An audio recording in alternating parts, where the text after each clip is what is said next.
Welcome to True Tomorrows. I'm Adrian Smith, and we are thrilled you're here with us today to dive into the unknown. Hey everybody, Julie Jones here. You know, we are all about figuring out what's sci-fi and what could actually be reality, and today's story is a really wild ride. I'm already buckle up.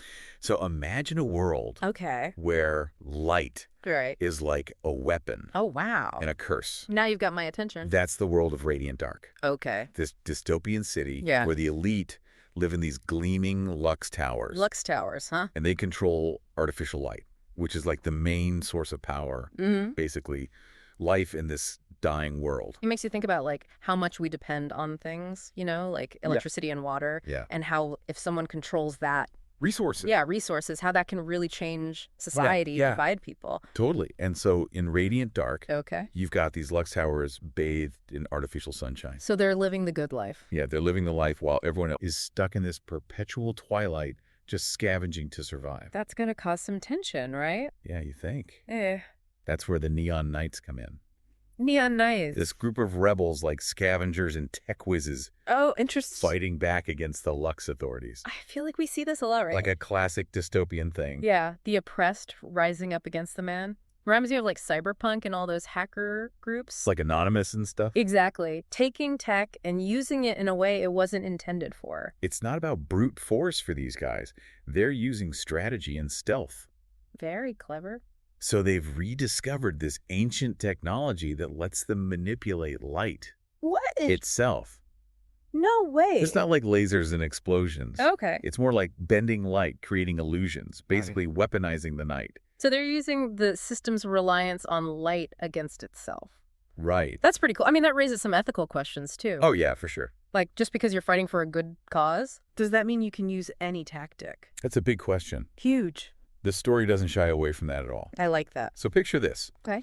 You've got the Lux Elite in their brightly lit towers, and then these Wow. neon knights Yeah. striking from the shadows. Oh, wow. They disrupt power grids.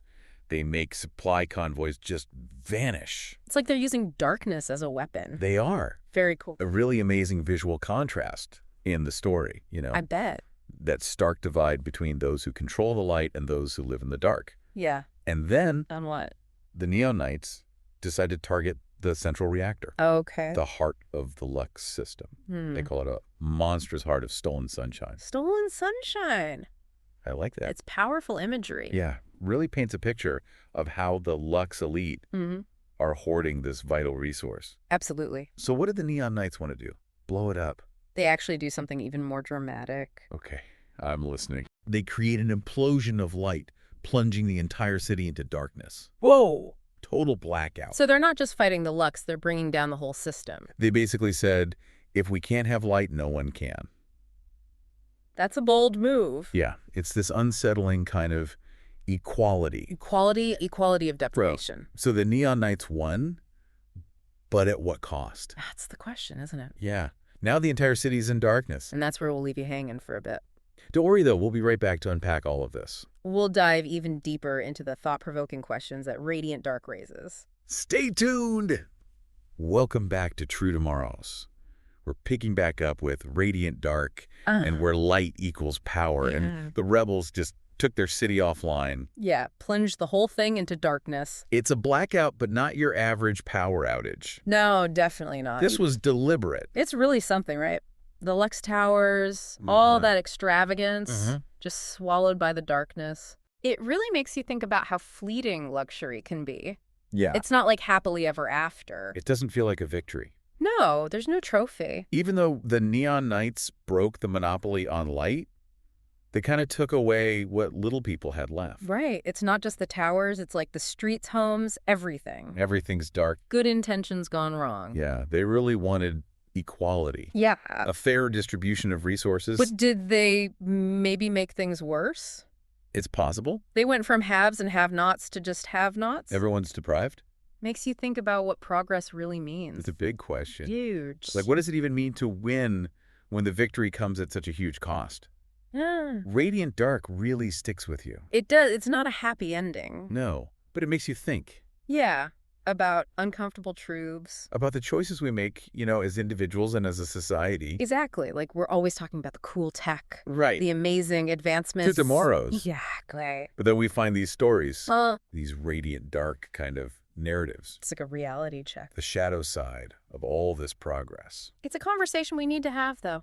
Even if it's a little uncomfortable.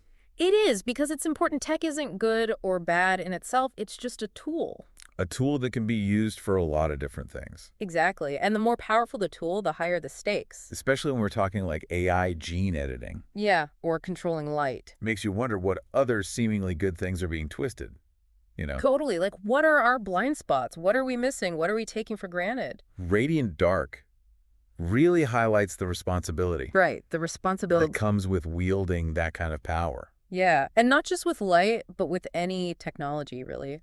What are the costs? Mm-hmm. What are the consequences of things we don't even see coming? And those consequences, they might not show up right away. Yeah, it's later when it's too late. Right, and then you think, be careful what you wish for. The Neon Knights got what they wanted. The Lux are gone. But now everyone's in the dark. It's chilling, right? Yeah. Like, we can't always predict how things will turn out. And even when we think we're making things better, right, it can backfire.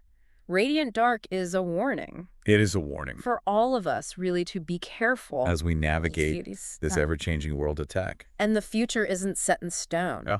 We're creating it right now with every choice we make. With every new technology. Exactly, and the stories we tell. So that's why we do True Tomorrows. To have these conversations. To get people thinking. To explore all these possibilities. Radiant Dark really does that so well. So as we wrap up this part, yeah, we want you to think about something. Okay. Was it really a victory for the Neon Knights? Or did they create a bigger problem? We want to hear your thoughts. Share your hopes and anxieties about the future. Because the more we talk about it, the better prepared we'll be. For whatever true tomorrows might bring. Exactly. So keep exploring, keep questioning, and keep imagining. Welcome back to True Tomorrows. We've spent this episode in Radiant Dark.